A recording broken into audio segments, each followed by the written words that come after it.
Okay, so if you would come into a meditative, receptive position, I like to ask people to turn their palms up on their lap and just let those energy centers open, and close your eyes for a moment. Take a nice breath in. And again, inhale through the nose. Exhale. Good. How about one more? Inhale.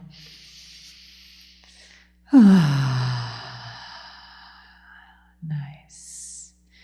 And then just bring your awareness inside your skin, into the island of your body, the individual, uniquely beautiful you island that is sitting in your chair, in the room full of this sea of humanity, of family. And feel the love in the room and the connection that's been created here today. Feel the healings that have been received just by your willingness, your intention to be here in the chair, to be with your beautiful family, to be reminded of the love of God that you are, that you walk forward with every step that you take.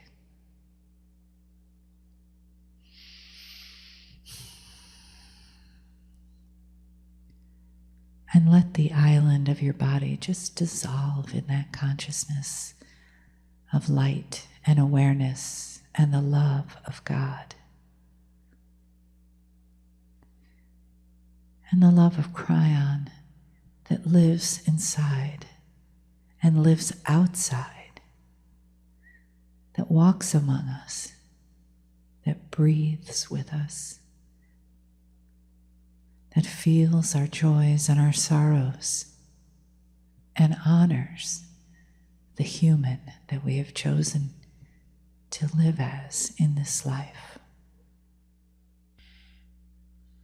Greetings, dear ones. I'm Kryon of Magnetic Service. And once again, my partner steps aside. We described it before, a process that honors the human being. A process which requires that the human being remain where he is and shares the experience so he will feel it and know it. But he removes himself from the three-dimensional portal of the pineal. For in the moments that this takes place, it is not a gland. It is a meta-dimensional, multi-dimensional, beyond-dimensional portal. And it allows that which is the creative source inside you to expand. It is channeling. It is available. Always has been. In this new energy, however, it is available for the new information, the new thought, in new processes which are coming your way. Before we begin the message, and anything that is going to be taught in any combination, I just want to take a moment. What is your perception of what's going on here? Is it possible that there is an intelligent source in your universe, in your galaxy, that has helped put together what you see here? Is it possible that there is a plan that is benevolent to the human being because the human being is part of that creative source? Is it possible that you're never alone? And we've said those words for many years. Is it possible that the family is a little different than you think? Maybe it's even larger than you think. Is it possible that the message I'm about to give you is accurate, true, and real, from a source that we claim to be not from this body of this human being. It took him a long time to understand that there was no trick here. It took him a long time because the box he came out of said there would be. That the box said there are consequences for what you're doing. That God doesn't talk to humans this way.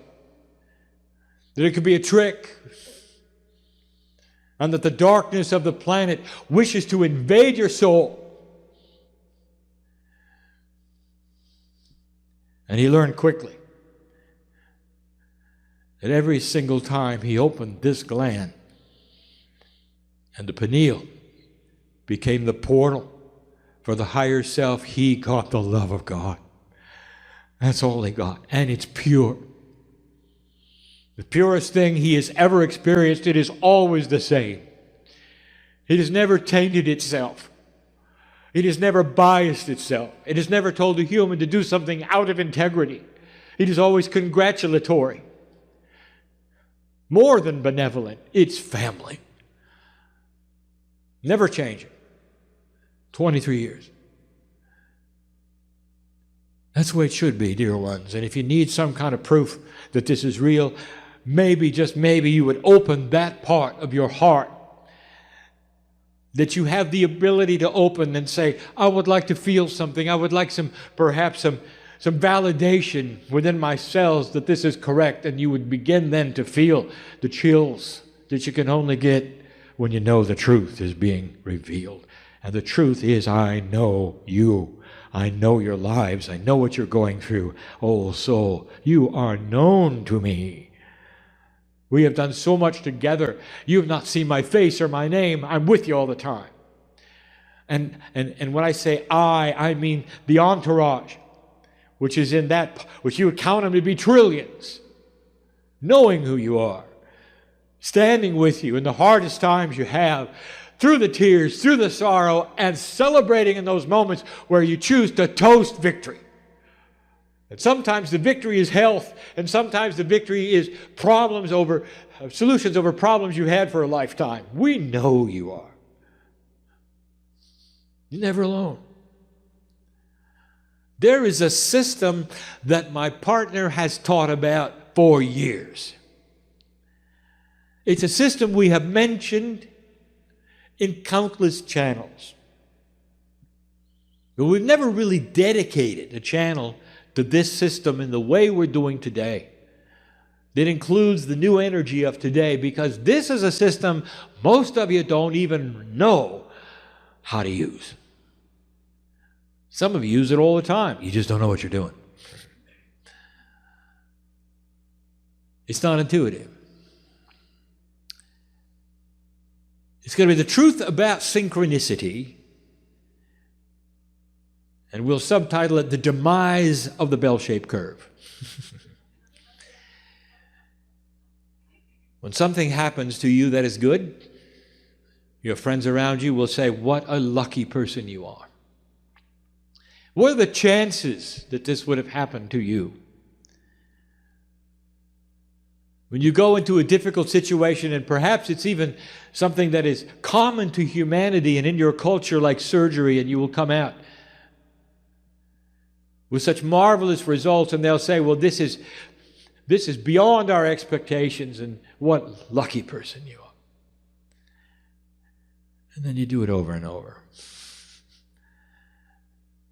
Or you go someplace and you meet just the right person who knows somebody else who just has the right information, and you end up with exactly what you wanted.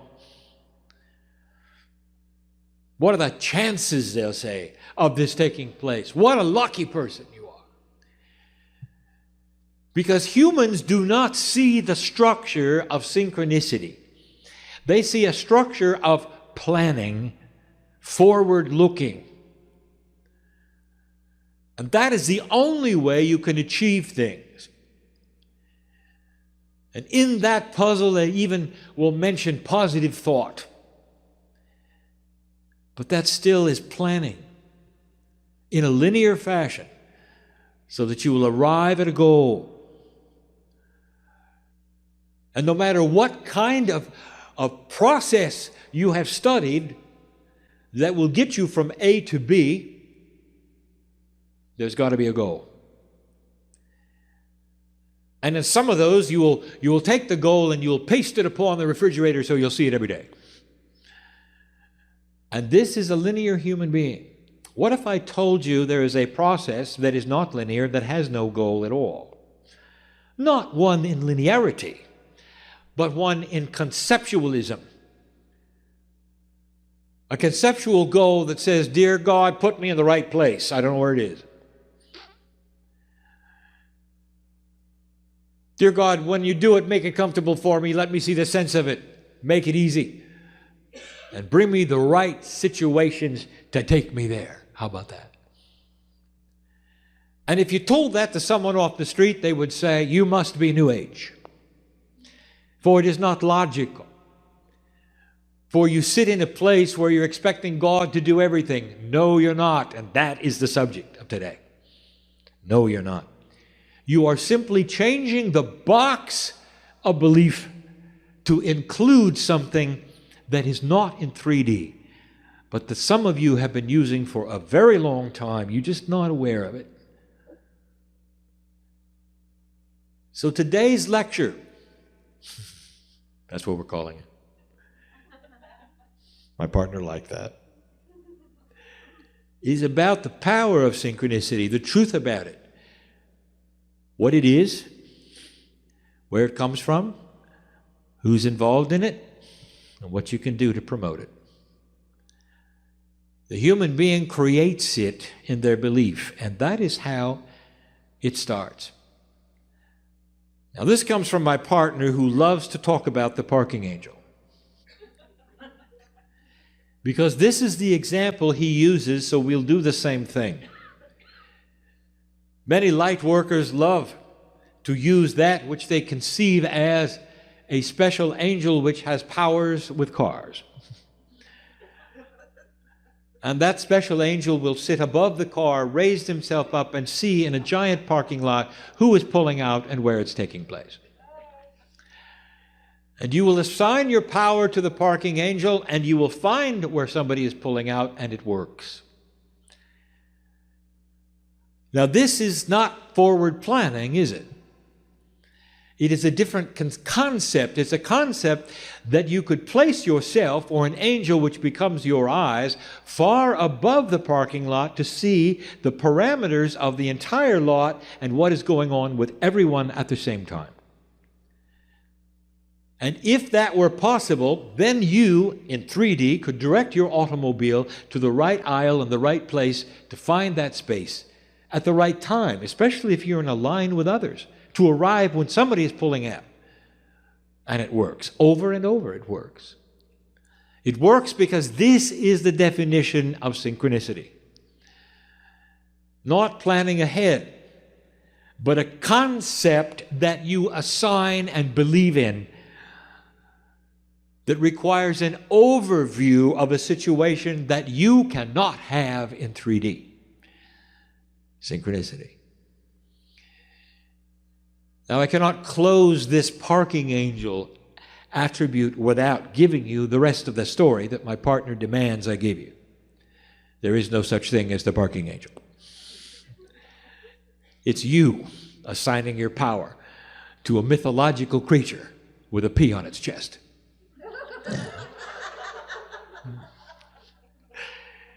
And humans are very good at this. They don't believe they can do it, but they believe angelic powers can do it. Therefore, they assign their power away. It's you doing it, dear one. It's you doing it. You just don't believe it. So here we are with the example. It's the same one we've given over and over, my partner has given, that I've encouraged him to give because it is the one that so many of you understand. Now let us put that in a larger capacity. The scale of life and living.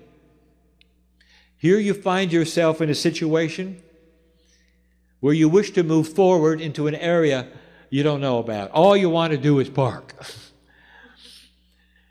And when you park, that is a metaphor for putting the vehicle of the human being in a place that is appropriate for your life, wherever that would be.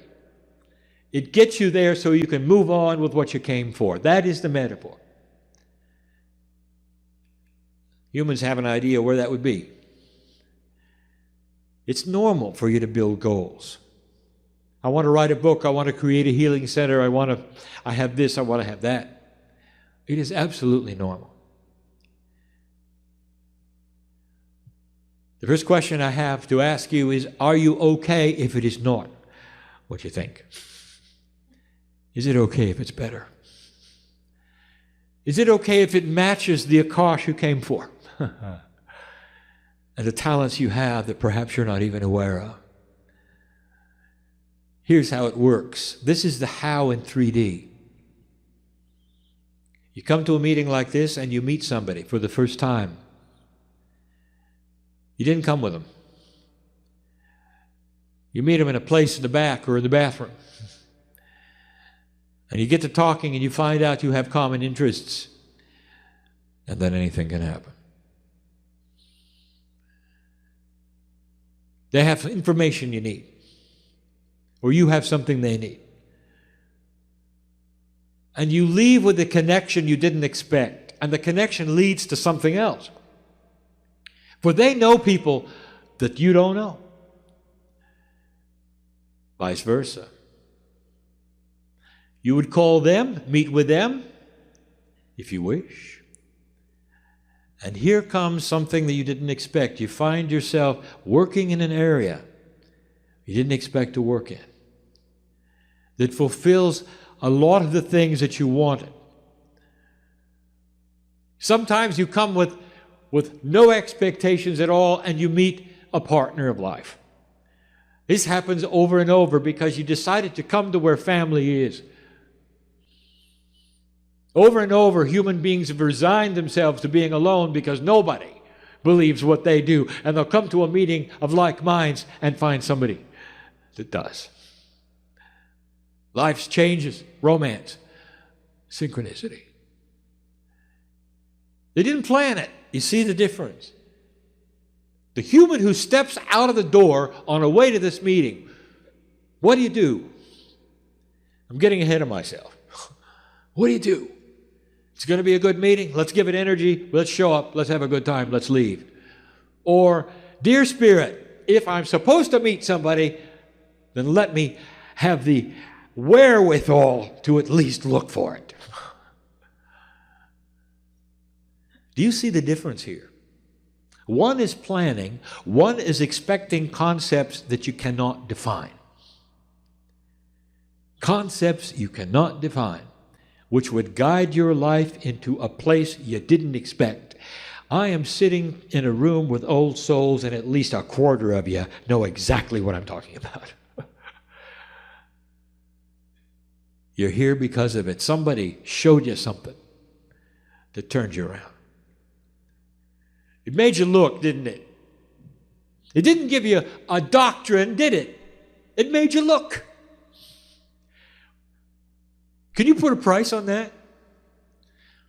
It made you look into a place that said, am I divinely built?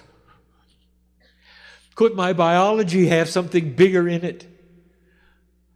Something called innate, which is intelligent and knows who I am and works with me when I ask it to. A consciousness within a consciousness that would hook me up with synchronicity.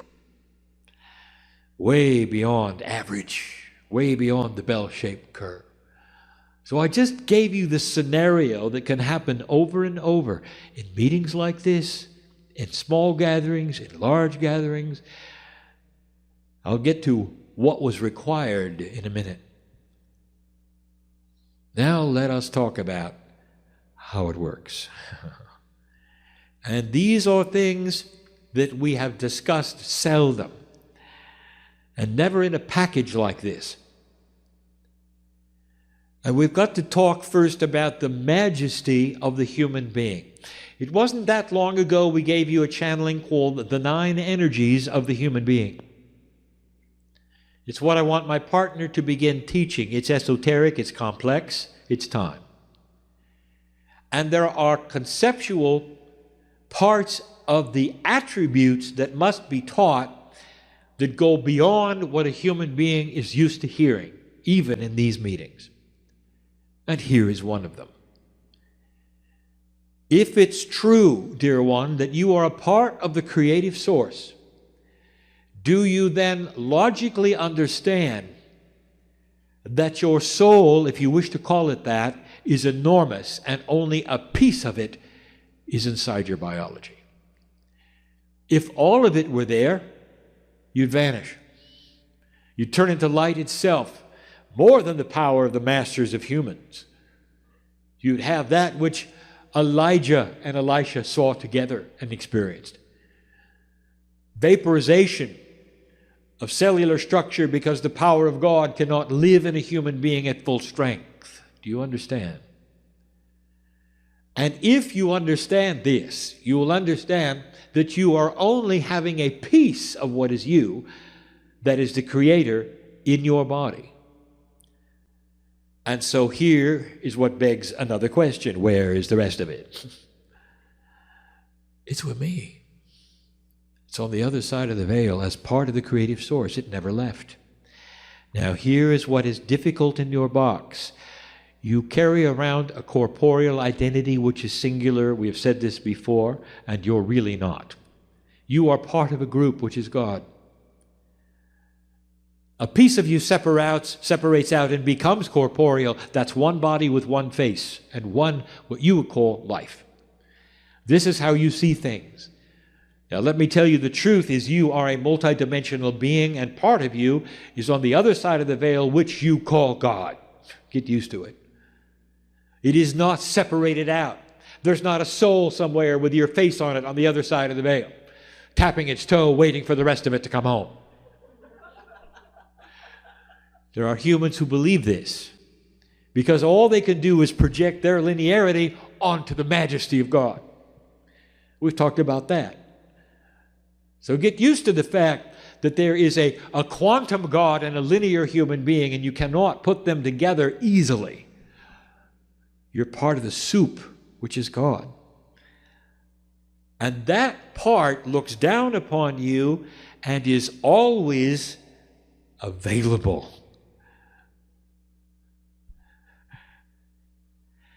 Always available. Just like the parking angel. It sees everything. Imagine a piece of you. Let's put it in your 3D.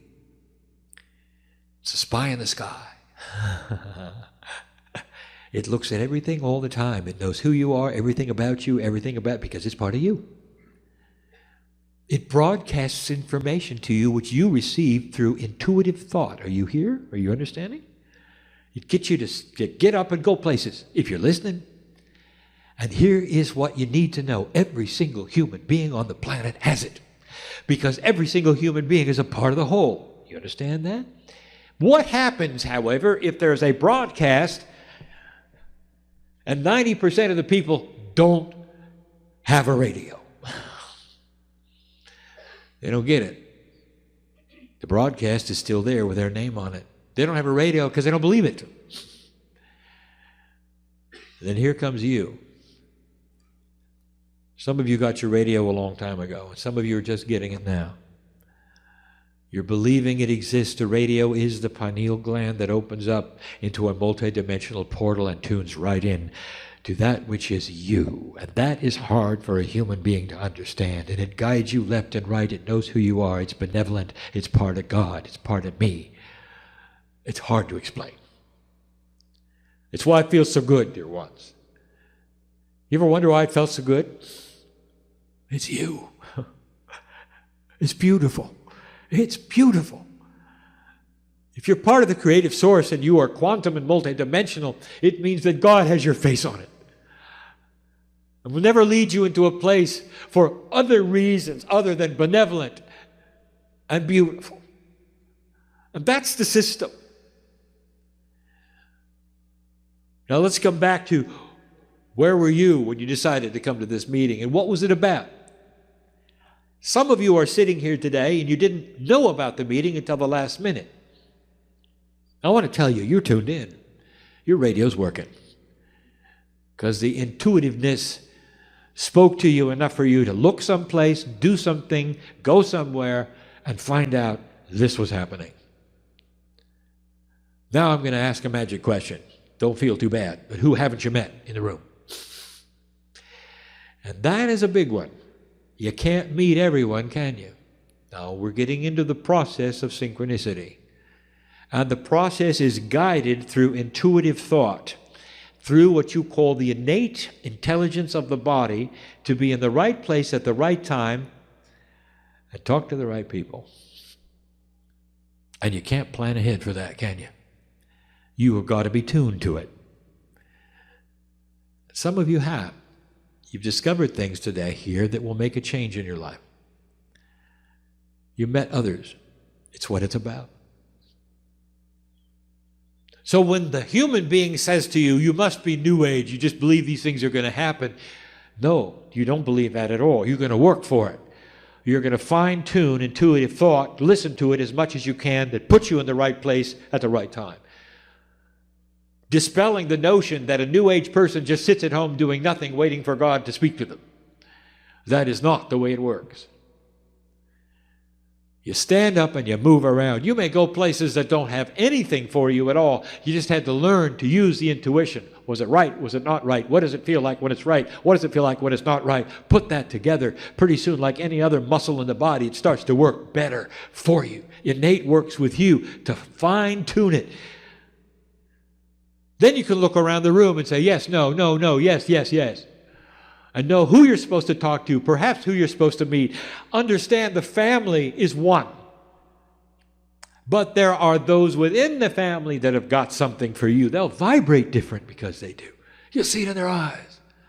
That is intuition at its best. But wait till you see it returned. When you look at somebody and they look back, and you can say, hello, old friend, it's good to see you.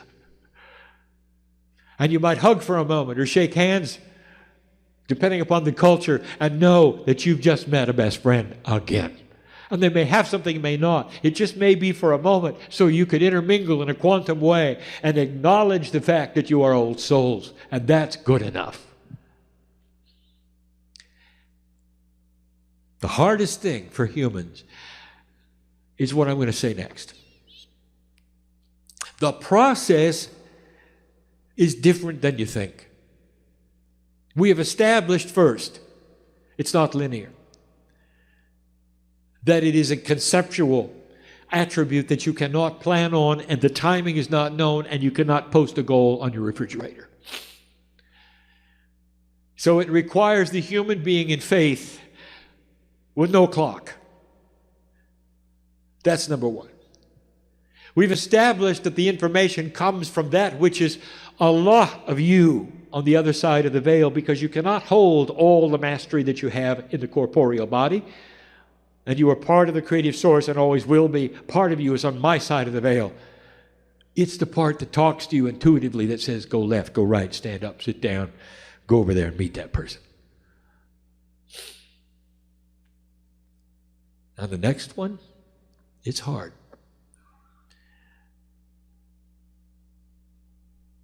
How do we describe it? Got 7 billion souls on the planet. And they all have the same attribute as you do. All of them. And they're all on the other side of the veil as well as being here. All of them. And they're all talking at the same time and broadcasting things. But they broadcast them. These things they're broadcasting with the mind of God because they're on my side of the veil. Are you understanding this? So if they have a corporeal self which is completely and totally unaware and has no radio, it doesn't make any difference. They're still broadcasting what's going on from the eye in the sky. And that means you can listen to them as well. They're tuned to your frequency. They'll tell you where not to go. They'll tell you things that intuitively will help guide you and help you. Now that you don't understand. Again, in singularity, you're hooked up to one soul, you, right? On my side of the veil, right? No. You're hooked to all of them. And they're all benevolent at the same time.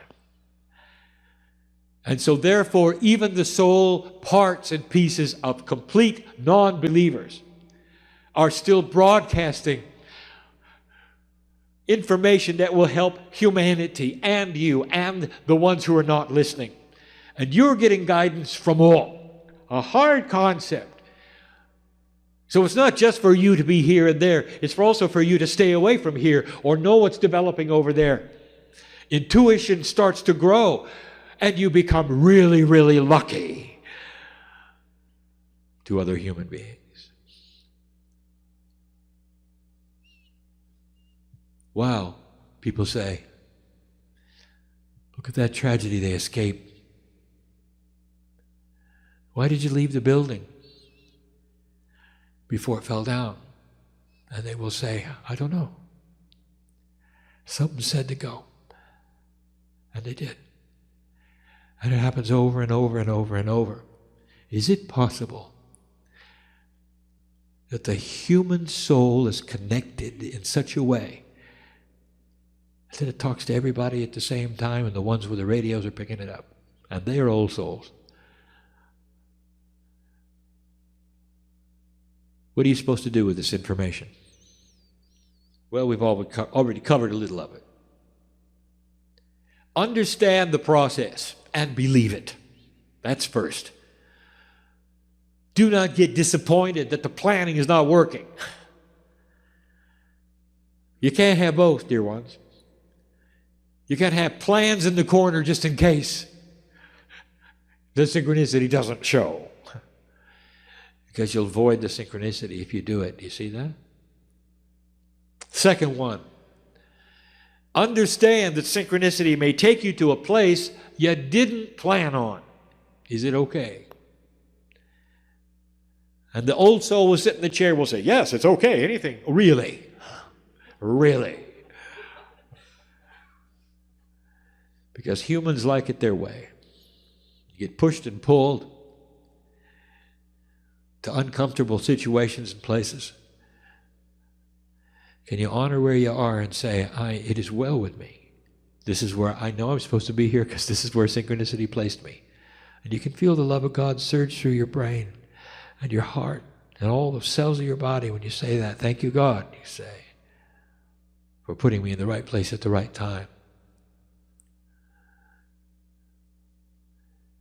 Let me tell you something. Your goal will never be accomplished. Is that okay? You'll always be in motion. Always. There'll always be the ladder to climb in knowledge, in awareness, in energy.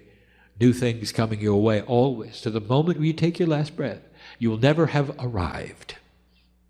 And you don't like that either, do you? You want to come to a place and say, I made it. This is where I belong and I don't have to work much anymore. Old souls always are working. You have to just throw that away. And it's got to be good enough. Because that's why you're here. Synchronicity can put you in places that are beautiful. It can save your life. It will save your life. It voids all the karmic attributes that have pushed and pulled you forever. It changes the way people think about you because you change. It changes the way you think about others because you're put into places to see who you are. It rearranges that which you believe because you start to have reinforcement of action that is working. And you can stand tall and tell somebody you have no idea where you're going and you're proud of it. And you're healthier than they are. And you're happier than they are. And you love people they won't. You see what I'm saying? This is a change. It's a change in everything that the human being has been taught in 3D. And it's not let go and let God. It is a partnership that's a new arrangement that's conceptual and demands work on your part. Demands it. You've got to change how your brain works and move into this place where before you leave someplace, you're going to look at it differently than you looked at this one. And you're going to say, if, then, that, I will, help me with it. Expect synchronicity. And if it doesn't come, it wasn't supposed to. Humans are funny. Look at the phrases that everyone in your culture uses. Well, I guess it was supposed to happen. They have no idea. Or the universe had a message for me. They have no idea. That's exactly right. Exactly right. But I've just given you the mechanics of it. It's beautiful. It's for you. Information is being broadcast all the time. Even from the non-believing souls, because they're on my side of the veil and they know this is for you as well. It helps you go from A to B. More than that, it helps you to run into processes and principles and people that have things that are going to marry to your Akash. This is what's new. There's going to be a beginning of a marriage, not just to help humans navigate humanity, but to navigate that which is coming. Setups for the next time around. Now, what did we tell you? The last time we spoke, Akashic inheritance. What you learn this time carries into the next. So the setups you have this time will carry into the next. You'll remember them, and you'll keep going. Today's synchronicity is tomorrow's future. It is that important that you start to learn how to use it and to carry it, how to expect it, how to believe in it, and change the way things work for you. It's part of this new teaching that we're saying. It goes beyond the bell-shaped curve, which says that in this room there's averages and that there are those who are better and worse at certain kinds of things. No. You can control it. All you have to do is nudge it a little. And it's called synchronicity. And it's not sequestered to you, old soul. Any single human being who wishes to get the radio. And the radio is the acknowledgement of the higher self and the fact that God is inside, a willingness to listen in a way they never have before to a source which is loving and beautiful and will never change. And so it is.